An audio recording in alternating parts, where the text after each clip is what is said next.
उस शाम हवेली की फजा में एक अजीब सी खलबली मची हुई थी। गांव के कच्चे रास्तों पर धूल उड़ती महसूस हो रही थी, क्योंकि आज ताऊ जी के घर में जश्न का समा था। रोशनियां इतनी ज्यादा थी कि दूर दराज के खेतों से भी हवेली किसी चिरागों की तरह दिखाई दे रही थी। वजह बड़ी मोतबर थी। ताई जी का लाडला बेटा असद पूरे 7 साल बाद लंदन से डॉक्टरी की आला डिग्री लेकर वापस लौट रहा था। ताई जी के पांव जमीन पर नहीं टेक रहे थे। वो हर आने जाने वाले को फख्र से बताती थी कि उनका बेटा अब डॉक्टर असद बन चुका है और अंग्रेज भी उसके पीछे हाथ बांध कर खड़े होते हैं। गांव के सादा लोग ताई की बातों पर हैरान हो रहे थे और उनकी खुशी में सब खुश भी थे। और हमारे गांव से कोई लड़का पहली बार मुल्क से बाहर पढ़ने गया था और अब एक कामयाब डॉक्टर बनकर लौट रहा था। मैं ऐसे सारे शोर शराबे से दूर हवेली के पिछले हिस्से में बने इस छोटे से कच्चे कमरे की सीढ़ियों पर बैठा था, जो बरसों से मेरा ठिकाना था। मेरे वालिद जो ताऊ जी के छोटे भाई थे, उनके इंतकाल के बाद मेरा इस दुनिया कोई सहारा न था। ताऊ जी ने मुझे अपने घर तो रख लिया, लेकिन एक भतीजे के तौर पर नहीं, बल्कि एक ऐसे बोझ के तौर पर जिसे वो उतारना चाहते थे। उन्होंने मुझे शहर के बड़े स्कूलों के बजाय गांव के एक खस्ता हाल सरकारी स्कूल में दाखिल करवा दिया था। उनका ख्याल था कि मैं बस इतना पढ़ लूँ कि उनके मज़ारों का हिसाब किताब रख सकूँ, और कुछ लोगों के मुंह बंद करने को मुझे स्कूल में डाला ताकि सब उनकी वाह वाह करें कि वो अपने यतीम भतीजे को पढ़ा रहे हैं। ताई जी अक्सर मेहमानों के सामने कहती हैं, बेचारा अहमद, उसके नसीब में कहाँ बड़े स्कूल, बस ये सरकारी स्कूल में धक्के खा ले, यही उसके लिए बहुत है। हमारा असद तो बना ही बड़े कामों के लिए। उनकी बातें जहरीले तीर की तरह मेरे दिल में पवस्त हो जाती थी, लेकिन मैं खामोश रहता था। मेरा बचपन असद के पुराने कपड़े पहने उसके छोड़े हुए खिलौनों से खेलने में गुजरा था। जब असद लंदन गया तो पूरे गांव में देगें बांटी गई, लेकिन उस दिन मुझे ताई जी ने भैंसों के बाड़े की सफाई पर लगा दिया था ताकि मेरी वजह से असद की रवानगी में कोई नहुस्त न आए। मगर उन सब के बीच मेरे पास मेरा कीमती खजाना था, वो थी मेरी किताबें। मैं दिन भर घर के काम काज करता, माल मवेशियों को चारा डालता और ताऊ जी के डांट खाता, लेकिन जैसे ही रात का अंधेरा छा जाता, मैं अपने छोटे से कमरे में एक पुरानी लालटेन जलाकर बैठ जाता। ताई जी अक्सर आकर बिजली का बिल बचाने के बहाने लाइट बंद करवा देती, इसलिए मैं खामोशी से मोमबत्तियां जमा करना शुरू कर दी थी। मैं रात भर जागता, तारीख, फलसफा, कानून की किताबें पढ़ता। मेरे पास असद की तरह ट्यूशन नहीं थी, ना ही इंटरनेट की सहूलत, लेकिन मेरे अंदर एक आग थी जो मुझे सोने नहीं देती थी। मैंने तहिया कर लिया था कि मैं अपनी तकदीर खुद लिखूंगा, क्योंकि मैं जानता था कि किस्मत सिर्फ तालीम से बदलती है। मैं पढ़ाई में बहुत होशियार था, हमेशा अव्वल आता था, मगर मैंने कभी ताई और ताऊ को इस बात की भनक नहीं लगने दी, क्योंकि मैं जानता था अगर उन्हें भनक भी लग गई तो मुझे स्कूल से निकाल देंगे, क्योंकि वो कभी मेरी तरक्की और वाह वाह होते नहीं देख सकते थे। उनके जहन में बस यही बात थी कि मैं सरकारी स्कूल में पढ़ता हूँ, असद महंगे से महंगे स्कूल कॉलेज में पढ़ता है।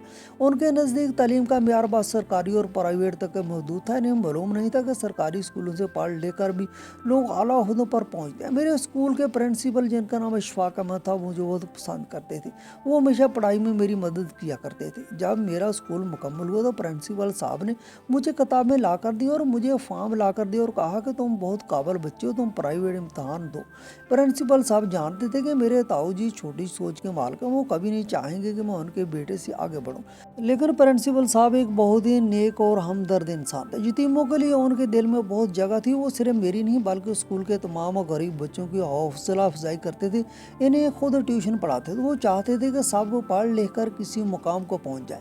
मैंने दिन रात मेहनत की, जब जब कमज़ोर पड़ता था प्रिंसिपल साहब मुझे हिम्मत दिलाते थे। मैंने प्राइवेट इम्तहान देकर कॉलेज पास किया। प्रिंसिपल साहब मेरे लिए किताबें ले आए और उन्होंने मुझे मुकाबले के इम्तहान की तैयारी करवानी शुरू कर दी। मुझे नहीं लगता था कि मैं मुकाबले के इम्तहान पास कर पाऊंगा, मगर प्रिंसिपल साहब को मुझ पर बहुत भरोसा था।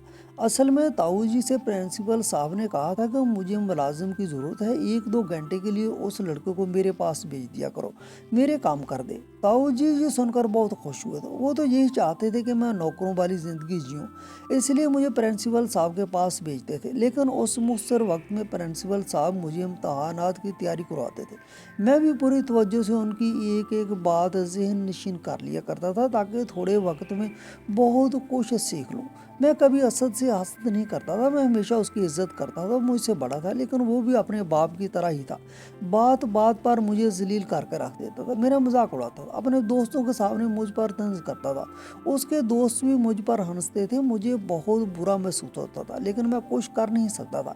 क्योंकि ताऊ चाहे जैसी भी थी लेकिन उनके अलावा मेरा इस दुनिया में कोई नहीं था। असद ताऊ और ताई का इकलौता बेटा था और ताऊ जान की इसमें जान बसती थी। अगर मैं असद को कुछ कह देता तो ताऊ जी मुझे घर से निकाल देते। और आज तो जान के चेहरे की चमक ये अलग थी क्योंकि उनका बेटा कामयाब होकर वापस लौट रहा था। आज जब असद ने वापस आने का कहा तो ताऊ जी ने उसकी मुकम्मल बात नहीं सुनी, बस जश्न की तैयारी करने लगे कि बेटा डॉक्टर बन के आ रहा है। पार्टी में ताई जी ने मुझे सख्ती से हिदायत की थी कि मैं मेहमानों के सामने ना आऊँ। देखो अहमद, आज मुअज्जज लोग आ रहे हैं, तुम अपनी ये मैली कुचैली हालत लेकर सामने मत आना, कहीं असद की सबकी ना हो। मैंने खामोशी से सर झुकाया और अपनी मंजिल की तरफ रवाना हो गया। बाहर से बुलंद होती कहकों की आवाज़ें मुझे बता रही थी कि जश्न शुरू हो चुका है। ताई जी स्टेज पर बैठी हर एक को असद के वो खाते दिखा रही थी जो उसने लंदन से भेजे थे या जो शायद ताई जी ने खुद बनवाए थे। वक्त गुजरता गया, रात गहरी होती गई लेकिन असद की गाड़ी का अभी तक कोई पता नहीं था। मेहमान बेसब्री से इंतजार कर रहे थे। ताई जी बार बार अपनी घड़ी देख रही थी और ताई जी का चेहरा परेशानी फख्र के मिले जुले जज्बात से सुर्ख हो रहा था। अचानक गांव के बड़े गेट पर हारन की आवाज़ सुनाई दी और एक काली चमकती हुई गाड़ी जिसके आगे सरकारी झंडा लहराया हुआ था हवेली के आते में दाखिल हुई। सबकी सांसें रुक गई। ताई जी तो दीवानावार गेट की तरफ भागी। मेरा बेटा आ गया, मेरा डॉक्टर बेटा आ गया। गाड़ी के रुकते ही एक सन्नाटा छा गया। सबकी नजरें उसके दरवाजे पर जमी हुई थी। ताई जी ने हाथ में पकड़ा हुआ फूलों का हार दुरुस्त किया और इस्तकबाल के लिए बिल्कुल तैयार खड़ी हो गई। ड्राइवर ने बाहर निकलकर अकवी दरवाज़ा खोला। जैसे ही मैं बाहर निकला ताई जी के पैरों तले से ज़मीन निकल गई क्योंकि मैं वो अहमद नहीं था जिसे ताई जी ने असद की सबकी होने के डर से बाहर भेज दिया था, बल्कि वो अहमद था जिसके कंधों पर उस वक्त एक आला सरकारी ओहदे का वकार था। हकीकत ये थी कि मैंने छुपकर CSS का इम्तहान दिया था और अल्लाह के फजल से मैंने पूरे सूबे में पहली पोजीशन हासिल की थी। मेरी तैनाती का आर्डर इसी दिन आया था और इत्तेफाक से मेरी पहली पोस्टिंग इसी ज़िला में बतौर असिस्टेंट कमिश्नर हुई थी। मैंने सोचा था कि मैं अपनी कामयाबी का ऐलान खामोशी से करूंगा लेकिन प्रोटोकॉल की मजबूरी और हालात ने मुझे उस वक्त वहां ला खड़ा किया जहां ताई जी अपनी झूठी अना की नुमाइश कर रही थी। ताई जी का हाथ हवा में मुअल्लक रह गया। अहमद, तुम, ये गाड़ी, ये पुलिस वाले, वो सवाल पर सवाल पूछ रही थी।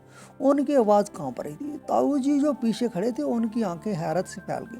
मैंने खामोशी से आगे बढ़कर ताई जी के पहुंच हुए लेकिन उन्होंने पीछे हटकर मुझे ऐसे देखा जैसे मैं कोई अजनबी हूँ। मैंने बहुत ही धीमे लहजे में कहा, ताऊ जी आपका वो भतीजा आ गया जिसने सरकारी स्कूल के टाट पर बैठकर ख्वाब देखे थे। आज मैं इस जिले का चार्ज संभालने आया हूँ। मेरे अपने सगे रिश्तों को सांप सूंघ गया था मगर जो इंसान उस वक्त सबसे ज़्यादा खुश और मुतमईन थे वो मेरे प्रिंसिपल साहब थे। उन्होंने ही मुझे ये खुशखबरी सुनाई थी। मैं उनके पास गया, उनकी दुआएं ली क्योंकि मेरी कामयाबी में उन्हीं का हाथ था।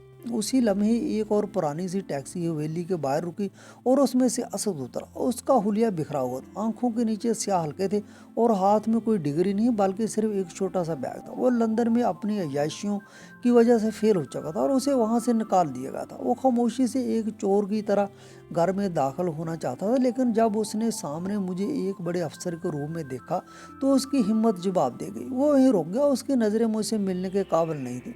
ताई जी को वो किस्से, वो फ़ख्र और वो करूर लम्हों में राख हो गया।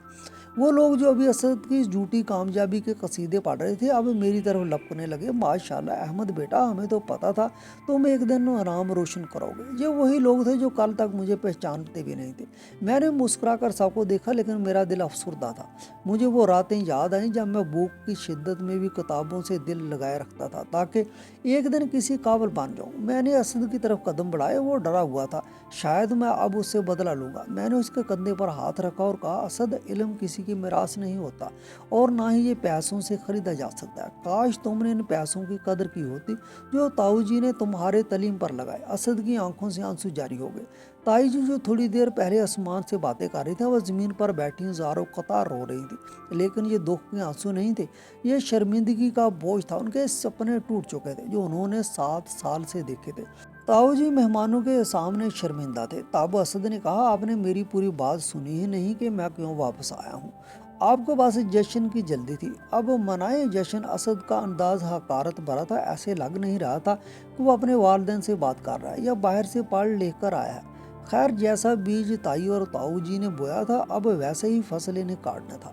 मैंने उसी रात फैसला किया कि मैं हवेली में नहीं रहूंगा, मेरा अपना मकाम अब मेरी मेहनत से तय होना था। मैंने सरकारी रेस्ट हाउस जाने का हुक्म दिया, लेकिन जाते जाते ताऊ जी से कहा कि मैंने आपका नमक खाया है, मैं आपका एहसान कभी नहीं भूलूंगा, लेकिन याद रखिएगा इंसान की पहचान उसके कपड़ों या उसके स्कूल से नहीं, उसकी नीयत और उसके जुनून से होती है। हवेली की वो रोशनियां जो असद के लिए जलाई गई थी अब वो मदम पड़ चुकी थी, लेकिन गाँव के लोगों के दिलों में एक नई उम्मीद जाग उठी। उन्हें समझ आ गया था कि अगर एक यतीम बच्चा सरकारी स्कूल से पढ़कर इस मुकाम तक पहुंच सकता है तो उनके बच्चे भी ये ख्वाब दे सकते हैं। मैं जब अपनी गाड़ी में बैठकर रवाना हुआ तो पीछे मुड़कर उस छोटे से कमरे को देखा जहां से मेरी जीत का सफर शुरू हुआ था। वो कमरा अब भी अंधेरे में था, लेकिन वहां से निकला हुआ एक चिराग अब पूरे जिला को रोशन करने जा रहा था। कहते हैं मेहनत इतनी खामोशी से करो कि तुम्हारी कामयाबी शोर करे, और आज वैसे ही हुआ था।